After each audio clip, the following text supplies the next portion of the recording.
안녕하세요. 12월 22일 금요일 아이들아에 오신 여러분들을 환영하고 축복합니다.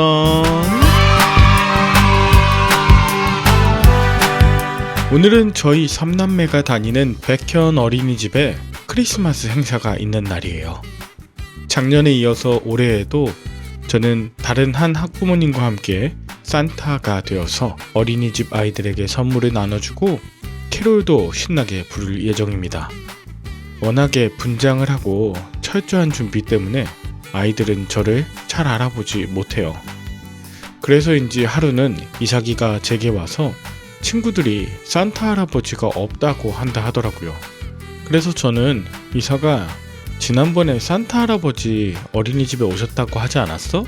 그랬더니 맞답니다. 그럼 산타 할아버지가 있는 걸까 없는 걸까? 있답니다.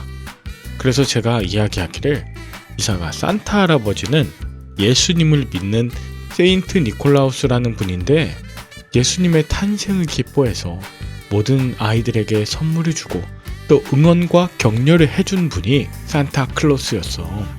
예수님을 정말 잘 믿은 산타 할아버지셨어. 그러면서 저는 한 가지 질문을 더 했습니다. 이삭아, 지난번 어린이집에 산타 할아버지가 몇 명 오셨어? 그랬더니 2명이 오셨대요. 그래서 맞아, 산타 할아버지는 1명이 아니야. 그리고 산타 할머니도 있어. 산타 아저씨도 있고 어린이 산타도 있어.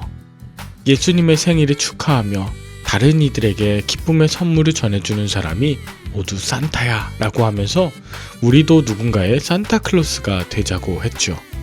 이제 이번 주말이 지나면 성탄절입니다. 그런 의미에서 이번 주말에는 누군가에게 세인트 니콜라우스가 되어주시면 어떠할까요? 그냥 선물이 아닌 메리 크리스마스, 예수님의 탄생을 기뻐하면서 예수님의 이름으로 선물하시는 거죠. 그러면 미리 메리 크리스마스가 되길 기도하는 마음 담아 오늘의 마이드라를 힘차게 시작해 보도록 하겠습니다.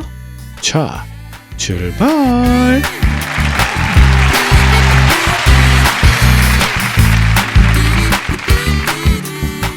오늘은 누가복음 1장 57절에서 66절까지 묵상합니다. 본문 57절은 엘리사벳이 해산할 기한이 차서 아들을 낳으니로 시작합니다. 보통 아이가 엄마의 뱃속에서 9개월 혹은 10개월까지 있게 되죠. 그래서 오늘 해산의 날이 찼다고 할 때 그 때를 살펴보니 헬라어 크로노스입니다. 사람이 살아가는 육체적이고 또 이 세상에 속한 시간, 그 때를 말하죠. 그러니까 저절로 갑자기 이르렀다는 것이 아니라 수치와 고통, 인고의 시간인 크로노스를 성실하게 보낸 자에게 드디어 하나님의 때, 즉 카이로스가 임하는 것입니다. 하나님의 역사하심, 때로 초자연적이고 순간적이지만 자연적인 모든 현상 또한 하나님의 역사입니다. 카이로스뿐 아니라 우리가 사는 이 크로노스의 시간 또한 하나님이 우리에게 선물해 주신 꼭 필요한 시간이죠. 결국 나이가 많은 사가랴와 엘리사벳, 그들에게 가브리엘 천사가 나타나서 이야기했던 과정들, 엘리사벳이 숨어 지낸 6개월, 또 마리아를 만나고 함께 찬양한 3개월, 이거 모두가 구원 역사를 위해 반드시 필요한 크로노스였던 것이죠. 하나님께서는 엘리사벳이 해산할 기한이 다 차기까지 한치의 오차나 사고가 생기지 않도록 약속을 이루고 계셨습니다. 하나님께서는 정하신 구원의 때마다 그것을 기다리게 하는 믿음과 인내를 주시는 분이시고 또 마침내 그 해산할 기한이 찼을 때 하나님의 방법으로 하나님의 일을 반드시 이루시는 분이심을 믿으시길 바라요. 계속해서 58절, 이웃과 친족이 주께서 그를 크게 긍휼히 여기심을 듣고 함께 즐거워했다고 합니다. 사실 노년에 아이가 생겼다고 하면 그것 자체가 얼마나 큰 어려움과 고통이겠습니까? 젊은 사람도 두렵고 떨리고 어려운데 말이죠. 그럼에도 불구하고 자신에게 요한이라는 아이를 주신 것이 하나님이시고 말씀을 이루어가는 삶이 얼마나 감사하고 기쁨인지 그것을 붙잡으니 사가랴와 엘리사벳은 노년의 아이가 생긴 것 그것이 오히려 더 큰 기쁨이었습니다. 그리고 그들의 기뻐함으로 말미암아 이웃과 친족들까지 긍휼히 여기시는 하나님을 고백하며 함께 즐거워할 수 있었죠. 우리 주변에 있는 사람들에게 복음을 전하는 방법, 결국 우리에게 주신 갑작스럽고 위급한 상황 앞에서 하나님이 우리를 얼마나 긍휼히 여기셨는가를 몸소 기쁨으로 간증하는 것입니다. 하나님의 계획이 어디에 있는지를 기대하며 선포하는 것입니다. 어떤 일에 무조건 어려움만 있고 단점만 있는 것이 아니죠. 어떤 어려움의 사건을 마주할 때 내가 겸손해지고 또 하나님을 의지할 수 있고 그런 자세를 보며 주변 사람들의 하나님께 영광을 올리며 즐거워한다. 이것이 오늘날의 전도 방법이죠. 계속해서 59절에 보면 사가랴와 엘리사벳이 태어난 아이에게 할례를 행합니다. 할례는 모든 생명과 후손이 주님의 것임을 고백하는 율법의 행함이었죠.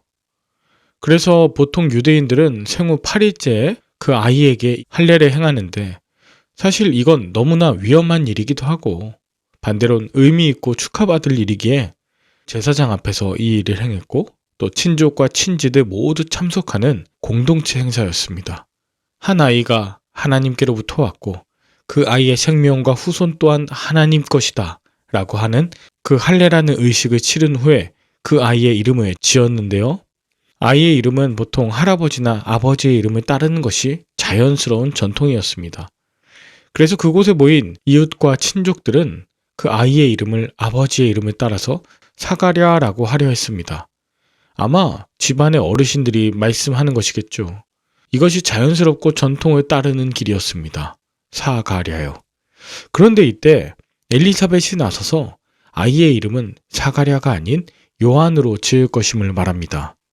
요한이란 이름을 가브리엘이 직접 얘기해 줬는지 아니면 남편 사가랴가 이야기했는지는 분명하지 않지만 친족 중에는 요한이라고 이름한 자가 없다고 이건 전통과 규범에 맞지 않는다 라고 하면서 반대하는 친척과 이웃들입니다. 게다가 엘리사벳이 요한으로 이름을 짓겠다고 하는 것은 남성 중심의 가부장적 사고에도 반하는 행동이었죠. 어쩌면 시키는 대로 하지 않는 여성 엘리사벳을 친척과 이웃들이 불편하게 여겼을지도 모릅니다. 그래서 61절 이번엔 그의 남편이자 아버지인 사가랴에게 이 아이의 이름을 묻습니다. 당연히 자기 이름을 딴 사가랴로 짓겠지 이렇게 기대하지 않았을까요? 그런데 놀라운 것은 사가랴는 서판에 그 이름은 요한이다 라고 직접 썼습니다. 그 이름은 요한이라 라는 번역보다 사실은 그 이름을 요한이라 하라 말씀하셨다 라고 하는 것이 원어상 더 분명한 번역인데요. 그 이름을 요한이라 하라고 말씀하셨다. 요한이란 이름은 히브리어 예호나난을 줄인 요하난에서 왔고 자비로우신 여호와라는 뜻이에요. 사가랴는 가브리엘로부터 전달받은 그 말씀 그대로 단지 하나님께서 지시하신 것을 선언하고 있는 것입니다. 이것은 이미 아이의 이름을 결정하여 내게 말씀하여 주셨고 나는 그대로 행할 뿐이다. 그리고 그 아이의 인생은 이미 말씀하신 분 하나님께서 책임지신다라고 하는 신앙의 행위였습니다. 그렇게 자비로우신 하나님, 내게 말씀하신 그 하나님의 뜻에 믿음으로 순종할 때에 64절 비로소 사가랴의 입이 열리고 혀가 풀리며 말을 하며 하나님을 찬송하게 되었습니다. 그동안 듣지도 말하지도 못했던 9개월이라는 시간 동안에 사가랴의 삶 속에서 역사하신 하나님의 은혜를 계속해서 찬양하고 있었기 때문에 입이 열리고 혀가 풀리고 말을 할 때 여전히 하나님을 찬송하고 있는 것입니다. 이런 광경을 본 이웃들과 친족들이 65절 너무나 놀라고 하나님의 임재를 느끼고 경외감을 갖게 되었습니다. 또 두려워하면서 소문이 퍼졌다는데 두려워한다? 마치 사가랴와 마리아가 천사를 만났을 때 보인 반응입니다. 천사가 앞에 있는 것과 같은 하나님의 임재하심을 경험하고 있는 거예요. 누구로 인해서요? 바로 사가랴를 통해서요.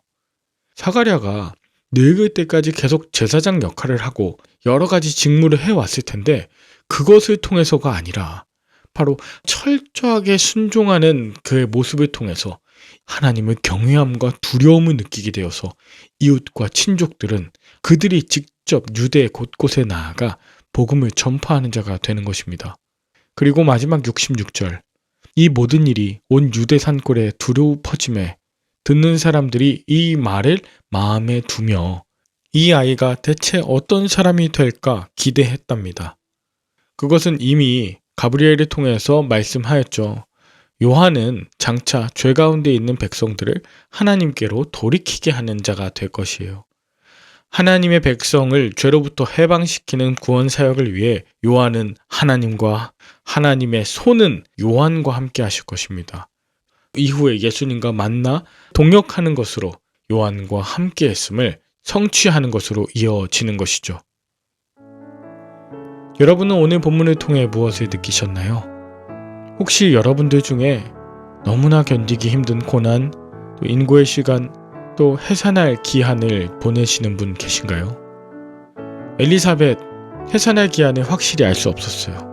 그저 매일의 일상을 살아내며 기대하며 기다리는 것이 최선이었습니다. 마찬가지예요. 고난의 시간을 성실하게 견디며 경험하고 카이로스의 날을 기대하고 기다리는 것입니다. 다만 이것은 그저 상황에 무조건적으로 순응하라는 뜻 결코 아닙니다.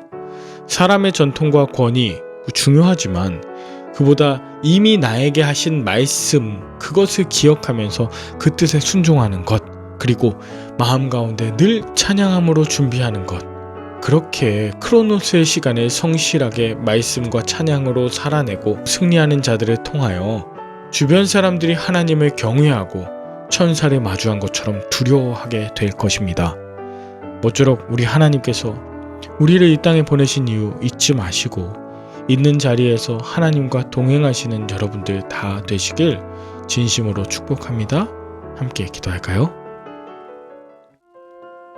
하나님 아버지, 예수님이 오실 것을 기다리는 대림절 마지막 주간을 보내면서 누가복음 1장에 대해 묵상하게 하심을 감사합니다. 사가랴와 엘리사벳을 통해 예수님의 오실 길을 미리 준비하게 하신 하나님의 완전한 계획에 감탄합니다. 당장 내가 원하는 때에 응답이 없다고 불임에 좌절하고, 또 급작스럽게 임신했다고 불안해하고, 또 출산할 때가 가까워서 불안해하고, 또 출산했다고 내 맘대로 교만하게 행동할 수 있지만 그때그때 사가랴와 엘리사벳이 하나님께 집중하고 말씀 기억하며 찬양했듯이 우리도 주신 말씀 늘 잊지 않고 찬양하며 복음을 전하며 간증하는 삶을 살게 하여 주시옵소서. 하늘엔 영광이요 땅에는 평화를 전하는 부르심을 입은 자들로 살아가도록 있는 자리에서 그리스도인으로 살아가게 하여 주옵소서. 예수님의 오신 성탄이 우리에게 얼마나 큰 영향력이며 기쁨이며 감사함이며 놀라운 능력인지 이것을 선포하는 성탄 주간 그리고 연말이 되게 하여 주시옵소서. 감사를 드리며 예수님의 이름으로 기도 올리옵나이다. 아멘. 다음 주 성탄과 연말로 인해서 여러 바쁘신 일들이 있으실 거예요. 저도 다음 주 한 주간은 방학을 하도록 하겠습니다. 1월 1일까지 잘 쉬시고요. 1월 2일 화요일에 다시 찾아뵙도록 하겠습니다. 저는 새해 다시 찾아뵙도록 하면서 미리 메리 크리스마스입니다. 앤드 새해 복 많이 받으세요.